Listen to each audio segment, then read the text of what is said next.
Hey guys, Sports Checkdown back with another video. And sorry for not being so active. I recently got sick and it was kind of rough.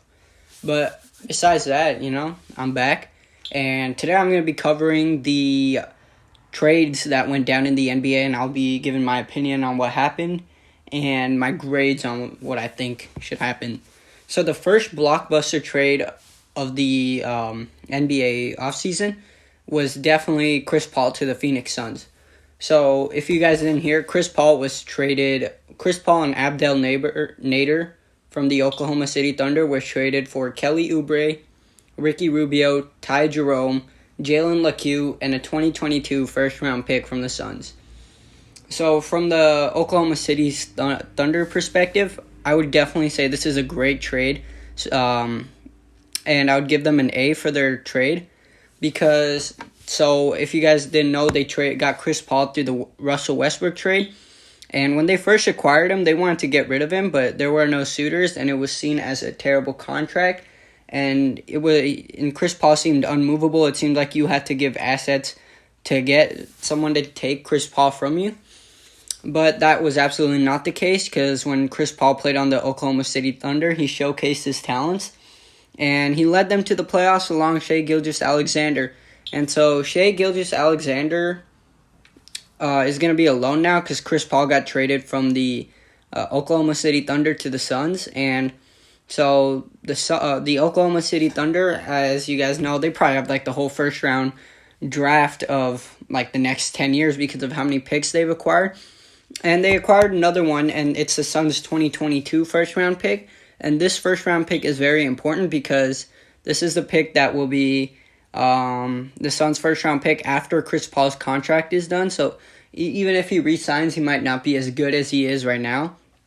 So the Thunder are playing the long game, and so that pick could either be really valuable or like just average.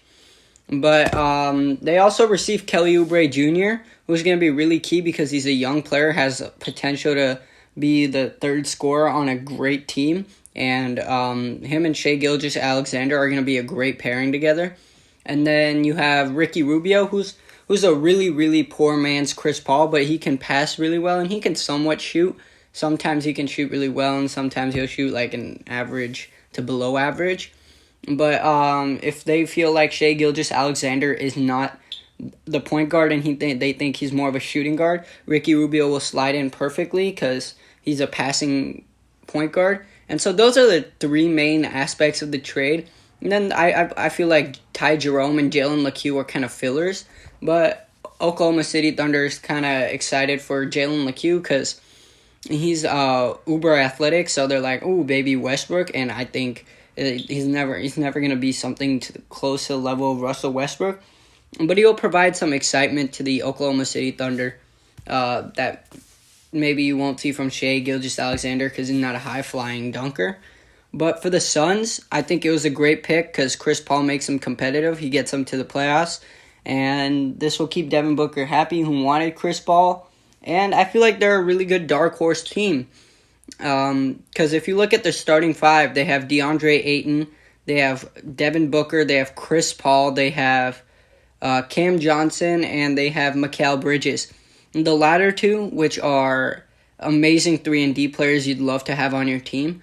And the top three are really good. Devin Booker, one of the best scorers in the game. Chris Paul, a great defender, great point guard who can get a bucket any minute. And DeAndre Ayton, a big man with loads of potential. So I'm going to give this an A- on the Suns' part just because I don't know what they're going to do after Chris Paul leaves. The next huge trade that came up was Jrue Holiday from the Pelicans going to the Milwaukee Bucks for Eric Bledsoe, George Hill, 3 first-round picks, and I think there were 2 pick swaps. And so the only way this move I can see being good is if they get Giannis to stay and I think Giannis will stay after this move because this just shows the Bucks have confidence that they're going to keep Giannis. Otherwise, this move is not going to be made. They overpaid for Jrue Holiday, who's a great player, don't get me wrong, but he's just not. I think this was close to the haul that Anthony Davis got or something like that, and I just wouldn't give up this much for Jrue Holiday. I would give up maybe this much for a couple of players in the NBA. But this is a perfect fit for Giannis, who we saw they didn't have, the Milwaukee Bucks didn't have anybody to guard Jimmy Butler, and Drew Holiday can be that type of person. He can guard Jimmy Butler like a guard in the playoffs. And then, so it's just a great pick or player they're getting. And they're getting a much needed scoring boost, I'll say that. So, because Drew Holiday averages 19.6, 6.9 assists, 19.6 points per game, and 1.67 steals per game. So if Chris Middleton's not playing good, which he sometimes didn't in the playoffs, you can turn to Drew Holiday. And so for the New Orleans Pelicans, it was a great pick or great trade for them because Drew Holiday did not fit in their plans going forward. I mean, he'll fit as a player, but he doesn't fit the timeline, so they had to trade him away. And so I'm going to give the Pelicans an A, and then I'm going to give the Milwaukee Bucks a B+, or B, because they shouldn't have had to give up that much for Drew Holiday. I don't know what they were thinking giving up that much, but I think the Bucks will be fine.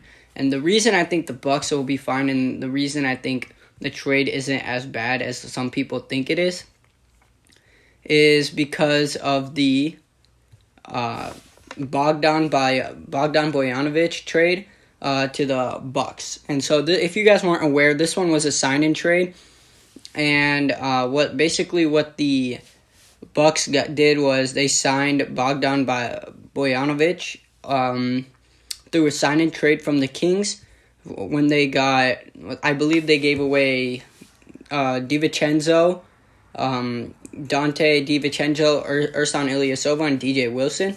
And Ersan Ilyasova they weren't really using anyway, so that was a good trade. DJ Wilson and Dante DiVincenzo, they were doing something good for the Bucks, but they weren't overly reliant on those players, so it was a good move on the Milwaukee Bucks' part for getting Bogdan Bogdanovic, or Bogdanovic, my bad. Sorry for mispronouncing your name.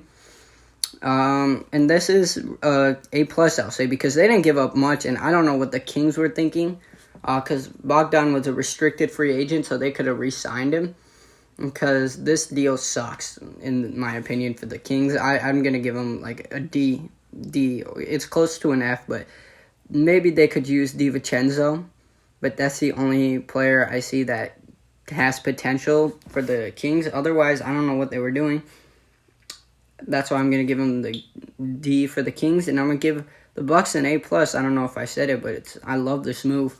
And so when Giannis, Chris Middleton, and Drew Holiday can't get a bucket, they have Bogdan Bogdanovic, who can score. Three-pointer spaces the floor. He can score off the ball a bit. And so can Drew Holiday. So those two were good pickups.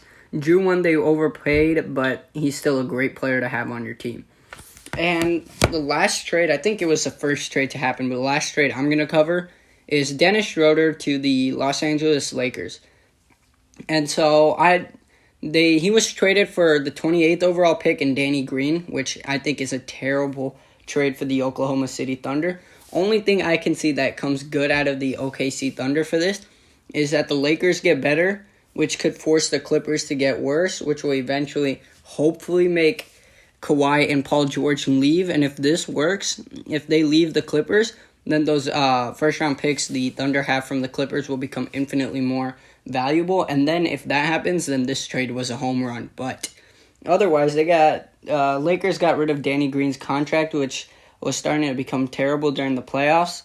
And then they got Dennis Schroeder, who I believe should have been the sixth man over Trez Harrell. But alas, it didn't happen. And so I'm going to give the Los Angeles Lakers an A+. They got a huge scoring punch off the bench. And they're doing it because they believe they're going to lose Rajon Rondo. And the OKC Thunder, I'm going to give them like a C, because the only reason I'm giving them a C and not lower is because of the potential, which I mentioned later on. But even I doubt that's going to happen. And so that's what I have. Thanks for watching, guys. Hope you have a good day. And don't forget to like and subscribe to the video.